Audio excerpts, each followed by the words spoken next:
Hi everybody, Mariah Hockhauser here, Century 21 Sundance. I just have a couple of little things I want to throw out there for you. Something I found that I thought you might want to hear. Your 10 best kept secrets for selling your home. We're going to read them backwards. Some of them I'm going to read, some of them I'm going to ad-lib. So just bear with me, okay? All right, secret number 10, pricing it right. Number 1. Get in with your agent, have her look at all the solds in your area, come up with a perfect price for your house. Every house sells differently in different markets. Now, some people suggest that you find out what your house is worth, then shave 15 to 20% off the price. You'll be stampeded by buyers with multiple bids, even in the worst markets, and they'll bid up the price over what it's worth. Now, it takes a lot of courage to do that, and a lot of sellers don't want to take that risk. But I also say don't try and do that on your own. Make sure you're doing it with an agent. All right, selling secret number 9, half-empty closets. Storage is something every buyer is looking for and can never have enough of. Take half the stuff out, then neatly organize everything.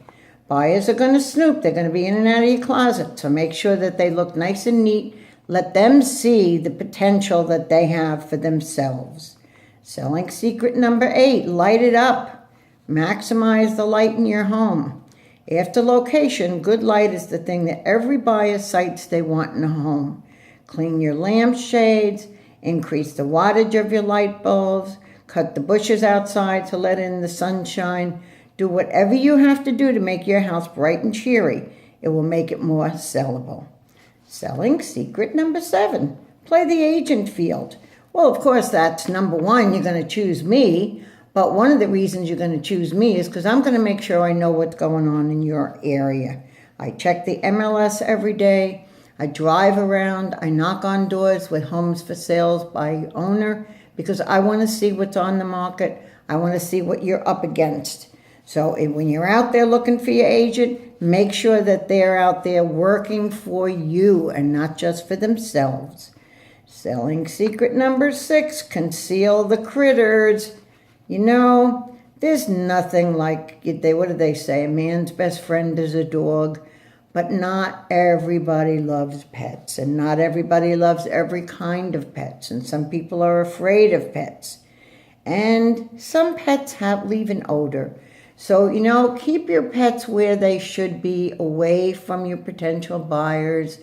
Don't let your buyers be looking around your kitchen and bump into a water dish that's meant for the dog and now it spills all over the floor. Make sure that you don't have hair on the floor. These are things that turn people off. Even if people have pets, they don't mind their own pet's mess, but they don't want yours. Alrighty, selling secret number 5. Don't over-upgrade. Quick fixes before selling always pay off, but mammoth makeovers, not so much. You don't want to go spending something and putting like $10,000 into a remake somewhere if you're only going to be getting back 5, because first off, not everyone may like the remake that you did. They want to choose their own. But secondly, it's just not worth it. People are out there, they're looking at a home, they want it to be great, and then they want to decide how they're going to make it theirs. Now, that doesn't mean you don't walk around. Make sure light bulbs are all working. Make sure your outlets are covered. You didn't leave any boxes loose. Make sure there's no drips in the sink. All those kind of things. Make sure that you have them up to date, but don't overspend so that you're not getting your money back.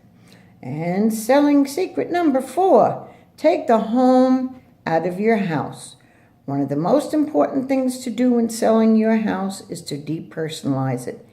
Now, my own personal opinion on that is you can't totally depersonalize it because you want people to be able to look and see how they could live there. You don't want to have a room that's totally filled with trophies from your son when he was in the 8th grade that he won on the minor league baseball team or whatever. But you do want a few pictures of him around there. You want to show the barbecue in the backyard. You want to show the fun things that can be had in your house, but make sure that you only show what another person is going to be able to enjoy. Don't keep it all only about you. All right, selling secret number 3, the kitchen comes first. You go ahead and tell me that somebody that doesn't come to look at a house, one of the first rooms they look at is the kitchen. Now, that's one of those things where people might think about spending a lot of money to rehab it. Once again, you're going to get about 65% of your money back, and it may take a few $1,000s to replace countertops. But it's possible for you to turn around and just lower your price a little and tell people you're willing to give them X amount of money in order for them to redo their kitchen. But if that's not the case, paint your new cabinets, put new cabinet hardware, use a neutral color paint so you can prevent buyers with a blank canvas where they can start envisioning their own style. Put a few things out on the counter that show them where they can sit and have that good cup of coffee in the morning next to a book. Make them feel like that kitchen's going to work for them. Selling secret number 2, always be ready to show. There's no excuses for having a buyer come to your door and you to say, gee, I'm sorry I was running late, excuse the mess.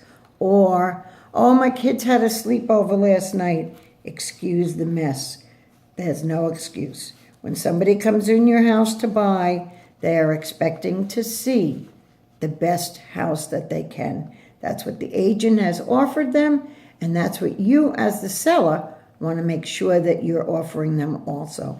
So please remember, don't run out in the morning, don't leave dishes in your sink, any of that. Make your beds. It might be a new habit to get into, but once you do it, it's never going to be a bad habit to keep. All right, selling secret number 1. What do you think it's going to be? The first impression is the only impression that you can make. No matter how good the inside looks, when they walk up to the door, they already have an idea of what they're probably seeing once they get inside. They might be surprised, but they're never going to forget that feeling. Don't be having everybody leave their dirty work boots out there. When the kids finish playing, don't have them take off their dirty clothes and throw them there. Were you in the middle of potting a new plant and the phone rang and you just left the dirt out there? Do you have some shrubs that really need some shaping up, fresh mulch to be putting down, a little bit of raking around the house? Whatever you need to do, make sure that when they walk in that door, they're getting the best feeling. And as they open that door too, if you have a little entryway, have a place where you can put your keys and your coats, but make sure that you're making it welcoming. Put a small bench, a vase of fresh cut flowers, or even maybe some cookies. What a nice way to welcome someone in. I hope you enjoyed these couple of tips. I plan on bringing you some more in the future, let you know what I do with my free time. Boy, I remember the days when I used to do crossword puzzles.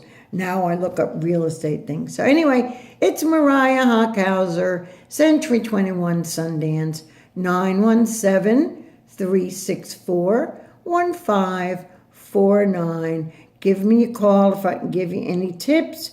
Of course, call me if you want a list or you want to buy. But even if that's not the case, if I can get some answers for you or give you some ideas, I'm more than welcome to do that. It's always great to make new friends. So thank you again for listening to my little speech here, and I hope you enjoyed it. Bye-bye. Have a wonderful day.